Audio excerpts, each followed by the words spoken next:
On this edition of the Center of It All, we've got the inside story on the antique car that has the nation buzzing. We'll take care of that sweet tooth with a visit to Cathermins Candies in Lewisburg, and a local company gives back to a couple of deserving families. These stories and more coming up next on the Center of It All.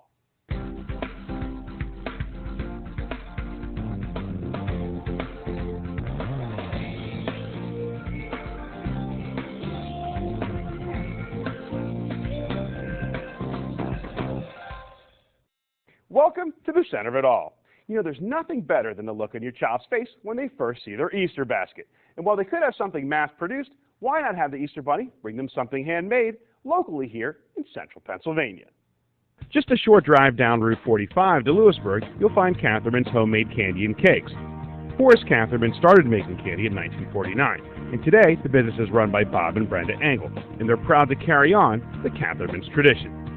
It means quite a bit. I mean, we have worked really hard to try and keep the Cathermins name alive, because for 50 or plus years it's just been like a community thing, and people come from all over for the chocolates, you know, because it was well known, I mean, for many, many years. In fact, folks come from all over the country to buy Cathermins confectionery delights. We've had people from California, we've had people from, you know, down in the southern states. There's a lady coming this week from New York that comes by when she's in town, so yeah, so they come from all around the country, really. The business remained relatively unchanged throughout the years, until the Engels decided to add bakery items into the mix. We have pretty much a full line, really. We do anything from basic cookies to, you know, gourmet cakes. I think two of the things that we sell the most of, I believe, would be our biscotti and our eclairs. While I love the baked goods, this story is all about the chocolate that I grew up with and what keeps folks like myself coming back for decades. I think one of the reasons is, I mean, the high quality of chocolate that we use and the consistency, you know, keeping the same recipes that have been there for 50 or 60 years. I'm a huge fan of Cathermins chocolate-covered pretzels, but they have a ton of items perfect for this time of year. We sell a lot of our molded chocolate pieces, and we have hundreds of different mold shapes that we use. And then, of course, the peanut butter cream and the coconut cream eggs are probably the hit of Easter. Oh, those peanut butter and coconut cream eggs. And Engel takes us through the process. The first step is to cook the fondant cream, and then that has to cool overnight. Then the next day it's shaped, and then it has to set overnight again so that it builds a little bit of a crust so that you can handle it. Then the third day it's actually enrobed in chocolate. The 3-day process may be long, but Engel refuses to cut corners. I refuse to give up the quality. You know, it's important to keep the quality. To learn more about Cathermins, you can visit their Facebook page. And when we come back, it's time to check out the antique car that has the entire nation talking. Welcome back to the Center of It All. With today's top story, I'm joined by Andrew Kalista, who's got the story of an antique car in Center Hall that's driving everybody from Fast and Loud to the ABC Nightly News nuts.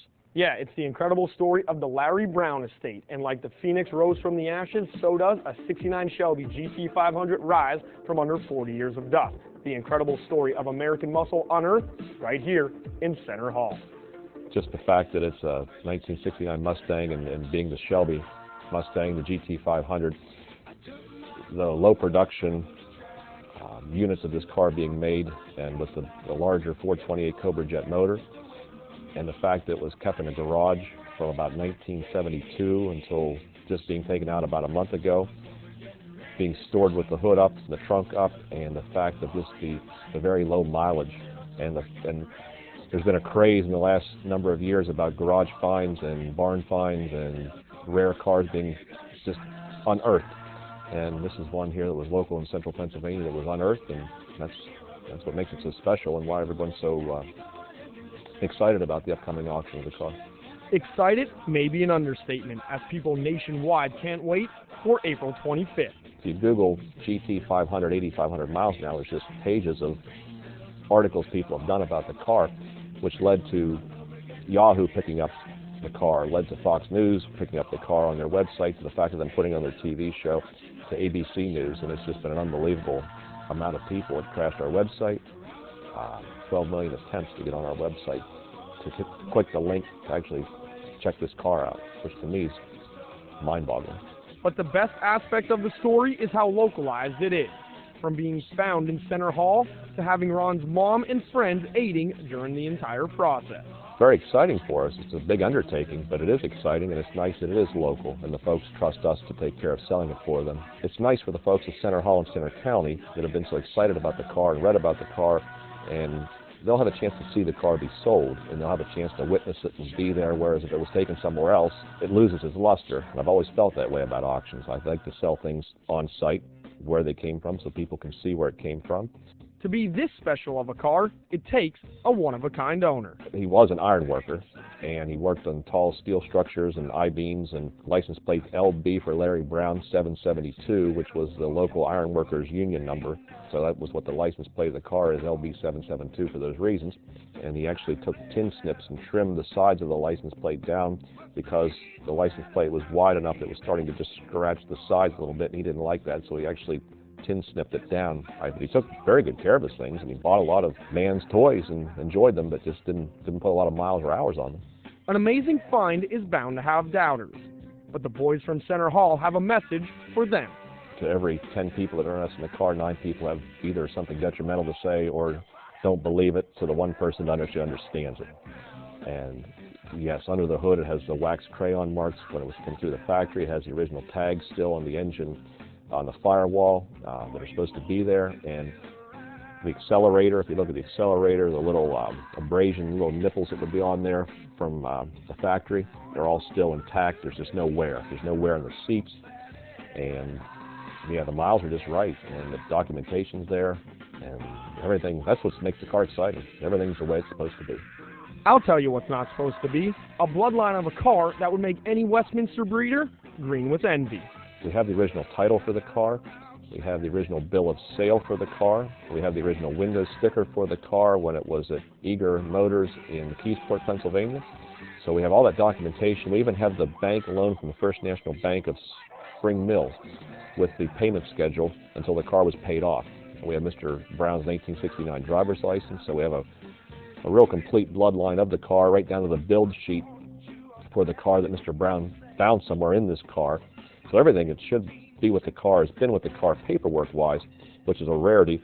As the hours wane away till auction day, excitement and stress continue to build. We do the auctions where everyone's on site, and I've always liked it that way. We're old-fashioned. We don't do the internet bidding, the online bidding, and I like the auctions for the fact that one person can stand there and look at the other person and just say, I'm going to take this car home. And if we have a few people with that attitude and they drive across the country with a car carrier and spend a week getting here to take care of trying to buy the car, there's a pretty good chance they'll bid a little higher, I think, for the fact of trying to take the car home. People have thrown out huge numbers, but that's a lot of speculation. And the nice thing with the auction is everyone has a chance to buy it. And the high bidder, when it's all said and done, will have to write the check. And I think that's where all the stories stop and the speculation stops. It'll be exciting. And then what will happen is about 5 minutes later, I'll look down at my mother and say, now what did that car sell for? Because it'll just be such a rush of everything happening and so many people being there. An amazing story that climaxes April 25th. You know, it's an amazing car, Andrew, and you're the only one to get video of this car actually outside. Oh yeah, when you hear the engine purr, you can't help but be excited. And if you have 200 grand to loan me, I'll hit up the auction on April 25th, and we'll take it down on 45 and really drop the hammer. It's a great story. When we come back, we're going to check in with one local golf course to see how they fared during this tough winter. Good folks at West Care and Gradient Gives Back teamed up recently to help some deserving families in our area, and Elese Merkovsky has the details. What is going on? I cried. Like overwhelmed, joy, stress, kind of thing. These were just some of the emotions for two families undergoing major hardships as they found out some of the financial burden has been lifted. Thanks to the partnership of the Wealth Care Investment Center of Mount Union and Gradient Gives Back, each family will have their mortgage payments covered for the next 6 months. I mean, you have a lot of really very deserving applicants. You'd like to give all of them the award, but you have to kind of balance out, the family situation, what their specific need is. In both cases today, it was health related. And it's a tough process. It really is tedious, but at the end of the day, I think we had two really wonderful qualified families today for the award. The unsuspecting families thought they were walking into a final interview process, but instead were surprised with what they were about to receive. Sure, I guess, received an email or something. She's on the school board in Huntington, and she nominated us. Her name's Danielle Shea. She nominated us, and then Bruce called us because they were trying to get a hold of us, and then we did telephone interviews. And this today was supposed to be another interview, but apparently that was a little white lie. Both recipient families are currently dealing with the costs that come along with major medical treatment, as Billy Joe Rank suffers from lung cancer and Olivia Stewart is waiting for her second liver transplant. Because financial, everybody worries about finances in today's day and age, so that takes the weight off my shoulders. I don't know how else to explain it.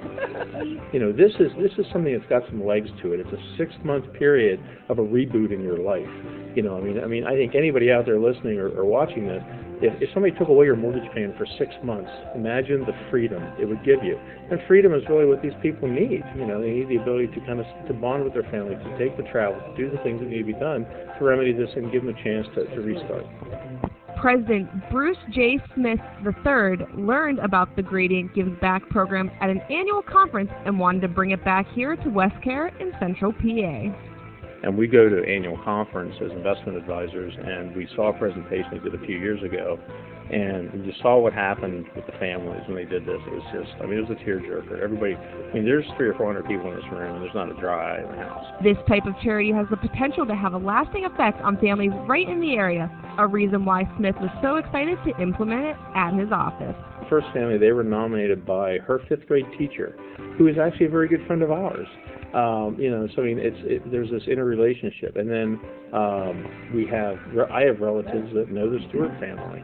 That 100% of the money that we're putting into this is coming back to the local community, and it's benefiting a local family. Gradient gives them their time, their resources to participate, to be here, to have this program, and they're not taking one dime for doing this. That's what's incredible. It's a great program.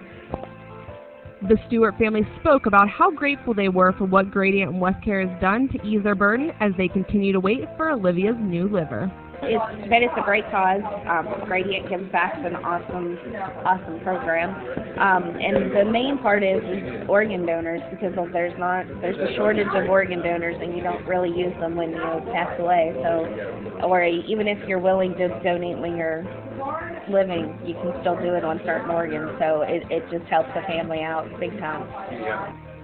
For Olivia, instead of looking at how hard her battle has been, she chooses to be positive about anything that comes her way.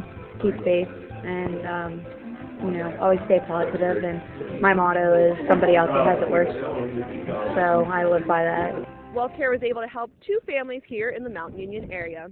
With branches all across the state, including one in State College, they hope with added exposure they can help more families. For the center of it all, I'm Elese Merkovsky. If you'd like to help out, contact West Care Investment Centers at 814-542-5433. And to learn more about organ donation, visit organdonor.gov. It certainly has been a long winter, and I'm sure that you're itching to hit the links. And Andrew Kalista caught up with the folks at Skytop Golf Course to see how they're getting the course ready for golf season. Warmer weather's on its way, and that can only mean one thing. Golf is right around the corner. And I'm up at Skytop Mountain Golf Club to find out how superintendents all across the area are getting their courses in shape for the upcoming season. And while Central PA went through a long, hard winter this year, that doesn't mean the courses didn't come through it with flying colors. The course conditions fared pretty well. It's actually a good thing to have a few inches of snow on top of your turf through the winter. That gives you a little insulation. It protects it from the dry winds through the winter and the cold temperatures. So snow here on the mountain just melted off about 3 weeks ago. We did have a little bit of snow mold here and there on untreated areas. But, the greens and the tees came out pretty clean. Other than that, the next step here is just to start greening things up and give it the first mow, maybe a verticut, and that'll stimulate some of the grass and help it turn green. Music to a golfer's ear. And while green grass is the most important element to the game of golf, there is plenty of other post-winter work to complete on a course. A lot of it's just general course cleanup. We need to do leaf removal, continue on leaf removal, and branch pickup, and a lot of it, we have stone cart paths here, so we need to regrade the cart paths and make them smooth again for easy travel. It's just making the course more presentable and ready for play. And according to Stein, by the time you finish cleaning last year's divots out of your grooves, his course will be ready to go. Yeah, we need the weather to cooperate with us and the temperatures to rise a little and the ground to dry out. But within the next maybe 2 weeks, we'll see some green tissue coming through the plant. And once we get our first mowing out here and we take some of the old dry material off, the browner color, you'll see the green shoots coming through. And so yeah, about 2 to 3 weeks from now. Just enough time to hit the simulators and head out to the range to get my game in gear. But what golfers should remember is the work that these supers and their crews put in to get the courses ready. Yeah, I sure do.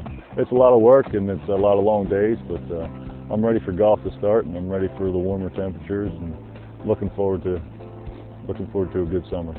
With hard work comes great reward. And for those not familiar with Skytop Mountain, who better to ask than Stein about what his course has to offer?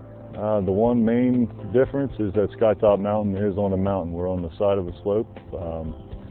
That doesn't mean that it's difficult to play. Most of the fairways are more level. It's once you get off the fairways, it drops down into the woods after a stretch of rough, and that's another thing we've been working on here is clearing out some of the edges of the tree lines and cutting down some brush and taking out some of the dead wood material, and we'll be blowing leaves out of the woods here pretty soon, and making it more easy to find the errant golf shot. Yeah, because we never hit any of those. Mike, the course looks great, and I could personally say that Skytop Mountain is a great track for golfers of any level, and they offer one of the area's best practice ranges. For the center of it all, I'm Andrew Kalista. When we come back, we'll score a hole-in-one with Mel in this week's Kitchen Encounter. Welcome back to the center of it all. In this week's Kitchen Encounter, Mel's making a great seafood dish that is perfect for this time of year.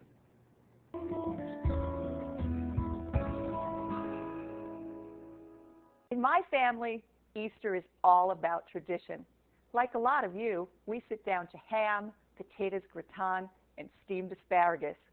But before we start that feast, we all partake in a very special cocktail, shrimp cocktail. Today, I'm going to show you how to perfectly cook shrimp and make a homemade cocktail sauce that is going to rival any version you've ever tasted, store-bought or at a restaurant. Let's get started. Making cocktail sauce isn't rocket science. It's a well-balanced blend of a few ingredients, and not fancy ones either. The key to it is to balance the ingredients to suit you and your family. In my family, I like to start with one whole bottle, that's 12 ounces of chili sauce. And if you measure a 12-ounce bottle of chili sauce out, it comes out to be about 1 cup. Next, I'm adding a half a cup of ketchup,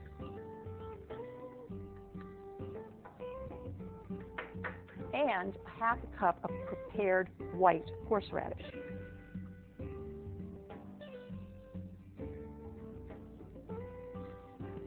After that, it's really simple. A tablespoon of Worcestershire sauce,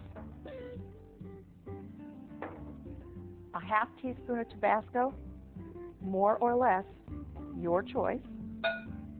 Okay. Quarter teaspoon of sea salt, and the juice of 1 fresh lemon.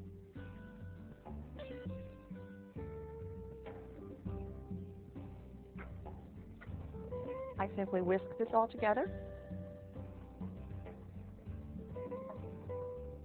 And at this point, if you're unsure of your recipe, you'll taste it, but I already know mine is great. Now, I'm going to put a lid on it and put it in the refrigerator to chill while I cook and chill my shrimp, which means this is going to be in the refrigerator for a couple of hours today.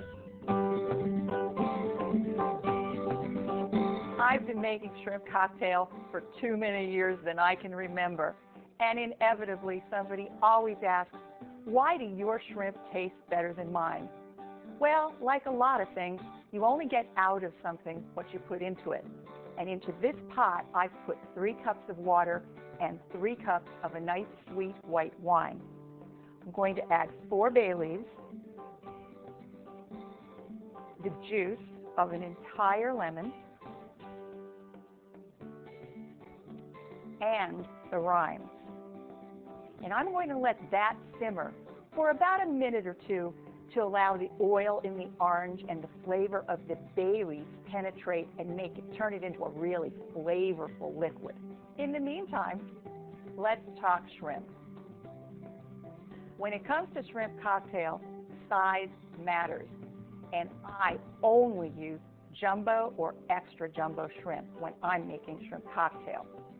They can be fresh or frozen, and if they're frozen, they have to be thawed. They can be peeled or unpeeled, but in all cases, the tails must be left on. I've peeled my shrimp today, and I'm adding 2 pounds of extra jumbo shrimp to this fragrant liquid. I'm going to give this a quick stir. And when the water returns to a boil, and this is important timing, folks, when it returns to a boil, I'm going to cook these for exactly a minute and a half. Then what I'm going to do is I'm going to remove them from the stove, put them into a colander, and drain them under really cold water to bring them to room temperature really fast.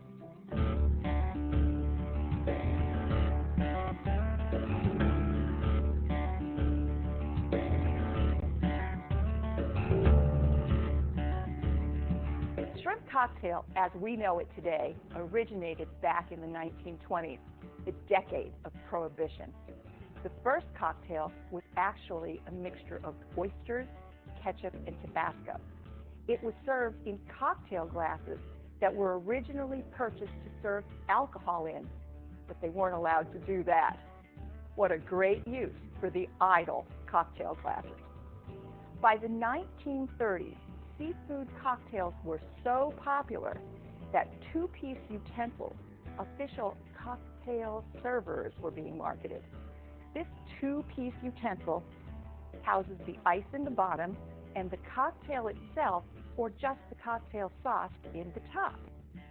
Nowadays, it's perfectly acceptable to serve a shrimp cocktail on a bed of lettuce on a flat plate. Just decoratively arrange your shrimp or your lemon wedges around the outside. But remember, save the cocktail fork for seafood cocktails that don't have handles. For these and all of my recipes, just go to my website. Like always, Mel scores another great dish. For this and all of Mel's recipes, log on to kitchenencounters.typepad.com. Well, it's time to wrap up another edition of The Center of It All. But for more content from WHVL, don't forget to check us out on YouTube, and you can like us on Facebook and follow us on Twitter. Have a great day, everyone.